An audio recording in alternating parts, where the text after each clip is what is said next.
Okay, so we're going to do the Q&A session here, and we're going to try to have each speaker have one question directed towards them, and at the end, then we'll have some concluding statements from each of the speakers. So we'll start with John Henry Crosby first. He will answer the first question. Does anybody have a specific question for John Henry Crosby? And I'll come to you and hand you the mic. A specific question for John Henry Crosby. Yes, sir, on the way. And John Henry knows the time limit, 1 minute.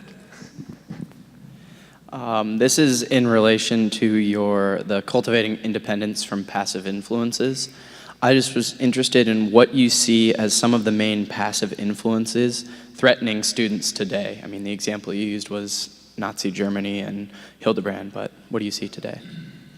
Well, I think, so my original presentation had been more focused on both the explosion of information that the internet creates and the reality of social media and social internet. And I think that Kern is such a wonderful analysis of the crowd. The crowd is untruth, he says. It's not even that the crowd doesn't necessarily occasionally say something that is true. It's that it had the mimetic nature of human beings that we often repeat things that we don't own. We don't have the sufficient reasons for it. I think from an educational point of view, aside from the distraction and noise and so on that occurs in the culture, there is just a tremendous difficulty to pause and really consider these issues. So that's a kind of volume issue, the volume of information. And then on the social internet side, I think just the kind of clustering around social identities, where people, where allegiances are not really truth-based, but community-based. Even if the community may be itself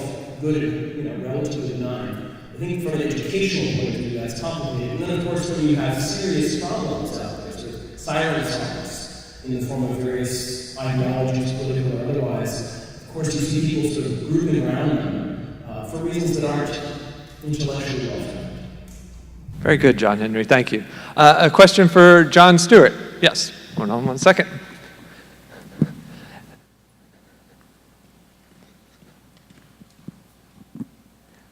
Thank you to all three of you for your presentations, and especially Jon Stewart.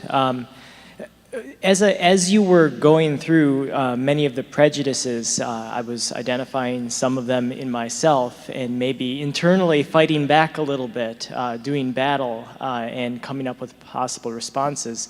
And something that occurred to me, especially when you started talking about religion and the necessity of incorporating religion and we moderns having a prejudice against that, which it was really interesting to learn the history. I wasn't familiar with that. It occurred to me that many of us in the room are from St. Thomas More Academy, which is specifically a Catholic classical preparatory school. We're here in addition to the Thales people. And for us in particular, when I talk to my students about classical history and the reason in part that we focus on the Greeks and the Romans is because our very doctrine as Catholics, as Christians, is so closely wedded to especially Greek philosophical notions. And then in the secular world, I talk about law as well.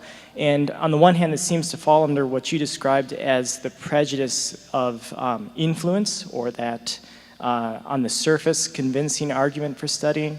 But on the other hand, it almost seems to me that we are more closely wedded to the Greeks and the Romans than we are possibly to other influences. Not that they're unimportant or that we shouldn't know who the founder of algebra is in addition to geometry. So I was wondering how you might respond to that, especially for those of us coming from a Catholic classical preparatory school. Thank you.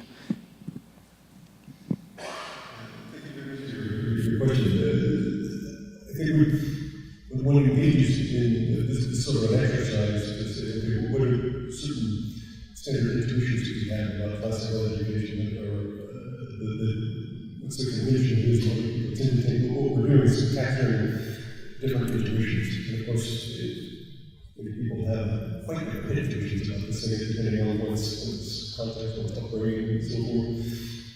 And so I understand your desire to push back on that point, and I think that's absolutely correct. I can understand completely somebody in your context, giving you a pushback because you haven't experienced the sort of thing that I was describing.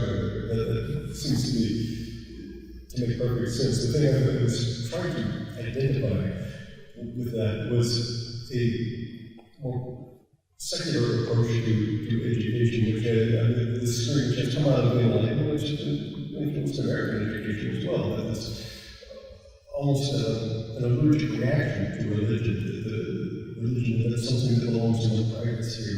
We want to stay away from that when it comes to public education. And so we're going to not have classes dedicated to that in public education. So we've been discussing the debate how prevalent that is, but I think it has had a role in American education and unfortunately a bit of a negative.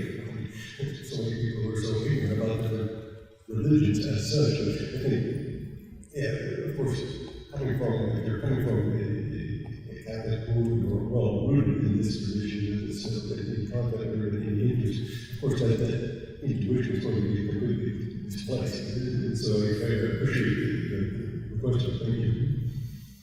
Very good. Thank you, John. Another question for Andrew Kern. Very good.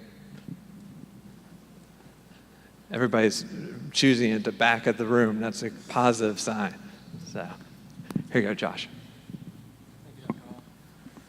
Thank you to the three of you for your presentations today. They were all very helpful. Mr. Kern, I have a question for you about your thoughts on assessment. I'm here at Thales Academy. We have an institutional commitment to a certain number of assessments per quarter, and I'm curious about your thoughts. Like, are there ways we could use assessments to encourage students in the pursuit of wisdom and honor and virtue?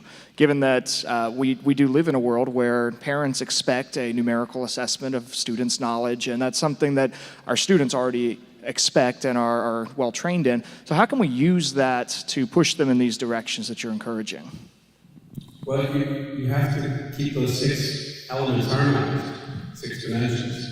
And your environment expects a certain kind of assessment that does not arise from the tradition, but it's part of the culture you're part of, so you have to do it. The key is to think through what assessment is and can do. I am all for assessment. I believe assessment is crucial. I believe it's so important that we need to start thinking about it. And one of the things I would suggest is that any standardized assessment of the sort that our culture uses is going to have some, not formative, what's the other word? Summative. It's probably going to have some summative value. It's probably not going to tell you very much about what to do. And assessment is about determining what the next step is. So what I would encourage you to do is to do those assessments because you have to, but go beyond them. Assess more seriously than those. And that means there's 3 kinds of learning that a student can experience. They can, I'll just simplify what this is. They can either gain knowledge and recall it with their memory, or they can perceive an idea, understand an idea, or they can develop a skill. Okay. If you're developing a skill, then what you need to measure it against and assess it against is the model, mastery of the skill. And what's the next step to attain mastery? That's a different kind of assessment, and it has to be personal. If it's information, measure it. You want them to learn 7 kings of Rome? Tell them to learn 7 kings of Rome. Tell them who they are. It's fine. That's the right use of it. And if it's an idea, good luck measuring it. How do you measure the degree of clarity with which a child perceives an idea? Well, what you have to do there is discuss it, listen to what they say, and then you have to give them the means, the tools of expression, whether those be linguistic, artistic, musical, whatever. They have to have some way of expressing the truth or ideas that they come to understand to a degree. And if you don't do all 3 of those kinds of assessment, you're undercutting something in the teaching process. I would encourage you, I would encourage you to shift from an industrial mindset of assessment to more of an agrarian or even an apprenticeship model. Teaching is an apprenticeship. And study how apprenticeships are done, and to the extent possible, go back to that sort of mode of assessment. But it means it's got to be very personal, and it's got to be very responsive, and it's mostly informal. Hope that helps.